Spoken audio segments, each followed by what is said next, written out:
Alrighty, hey guys. You know what? I'm gonna take the seatbelt off because I'm parked. I'm not going anywhere, so it's totally fine.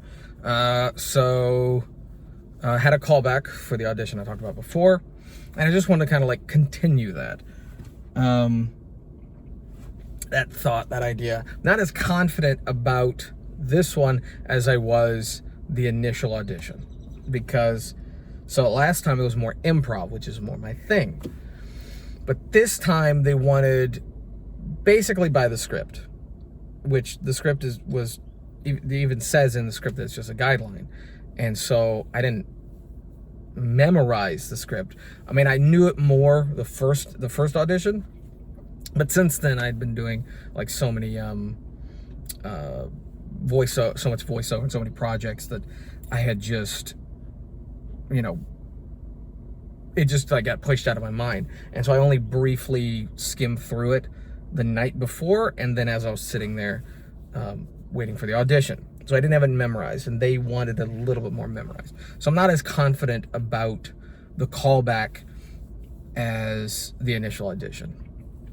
So what I try to do is just be myself, be my goofy self, and just try to be, you know, exaggerated and, you know, funny, and try to make them laugh again. I got them to laugh, but not all the points that I really tried to make them laugh.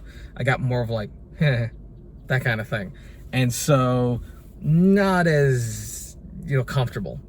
And like I said, I tried to like really get to know someone, try to like really like get in there, crack a joke and all this kind of stuff. And so, you know, like I get in there, there's the director.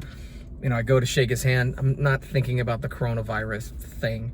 And so, you know, he like puts a fist bump, and I was like, oh, right, fist bump kind of thing. And that was kind of like awkward, and I didn't intend it. So I tried to like crack a joke, you know, based on that, and that didn't fly. So my initial walking in, you know, really kind of like, it didn't set a good mood right out of the gate. Now that's not to say that I'm not, like, it's not going to say that I don't think that I'm going to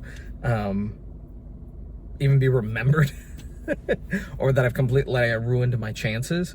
But like I said before, I walk out of every single audition not thinking that I got it. That's how I do.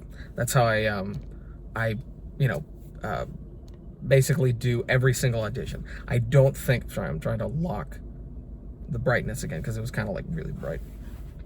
I don't walk out of any audition thinking that I got it, which is a healthy thing to do. I'd rather leave there thinking I probably didn't do well, while at the same time really trying in the audition, than to go into the audition, do really well, and then leave there going, yeah, you know, I got that. Yeah, just start making plans now. I'd rather walk out of there going, I'm not getting that. You know, it's just a healthier way to go about it. I mean, I left the last one not thinking that I was going to, you know, get anything, and I got a call back. So that's positive. And I didn't think I was even going to get that. So that's good. But this time, not too confident. You know, so unless other people like really sucked, I'd be very much surprised to get any kind of, you know, email or notification or anything like that. That doesn't mean that today's not going to be a good day. That doesn't mean that it's ruined my day. It used to really bum me out when I'd have a bad audition, because it'd feel the same as having like a bad set doing stand-up comedy. Just a really warm, nauseous feeling. And I don't let that kind of stuff bother me as much anymore, because when you've done so many bad auditions, bad stand-up, bad performances, you know, it just kind of like, it's just one out of a million, and it just kind of like fades into the next. But so yeah, so I'm gonna get some gas, probably gonna grab something to eat because I didn't eat before going in there. Another thing that I think kind of bugged them is, I don't know why, but my mouth was all dry, and so I was constantly like sipping water in between the different sections of the script, and it just felt like that was just ruining the energy in the room. But I was constantly, like, my mouth is just cotton mouth right now, and I have no idea why. I don't smoke weed, but my mouth is constantly getting dry, so I was constantly taking like little sips. And I think that was kind of also dragging out the energy, and I just didn't want to, you know, ruin my vocal cords. It probably also has to do with the fact that yesterday, all through the day, I was just doing non-stop voiceover. So that probably wore out my vocal cords and my mouth and all that kind of stuff. That might be it. But anyway, so yeah, that's just kind of an update on that. Again, no expectation of success. Never expect to succeed. It's better to be pleasantly surprised.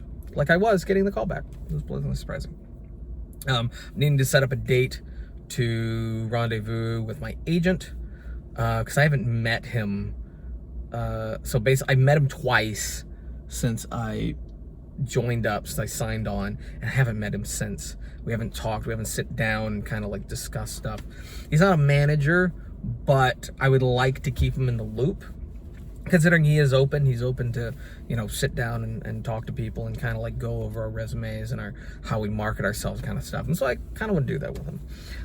It's a new year, and, you know, I'm now back to taking acting and auditioning seriously. I wasn't for the longest time because I was focused more on the voice acting and comedy.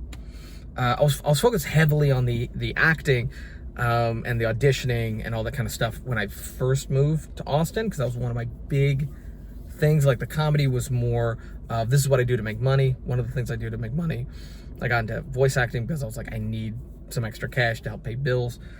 But the acting was like, I want to do acting. And then doing the voice acting, I started to make more and more money. And comedy, I started making more and more money, and it started getting busier and busier, so I had to push the acting to the side. But now that I'm making more money doing voice acting, doing fewer projects, and I have more free time, I'm now pushing more acting. Also, the fact I'm kind of pushing the comedy kind of off to the side. So unless it's like really local, or it's really short, or it's for good friends of mine, probably not going to be doing that much comedy. Kind of pushing that off. But you know, so yeah, I'm trying to get back into that a little bit more. So maybe I'll be doing more of these car vlogs on acting, auditioning, and kind of, you know, documenting my journey, because I like documenting my journey. So, you know, I learn a lot. Every now and then I go back and watch some of my old videos, and I'm like, God, I was an idiot.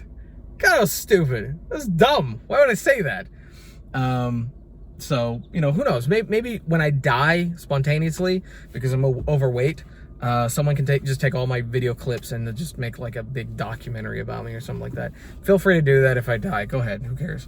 If I don't die, however, it's too late. You can't do it. No, I'm still alive. You're not allowed.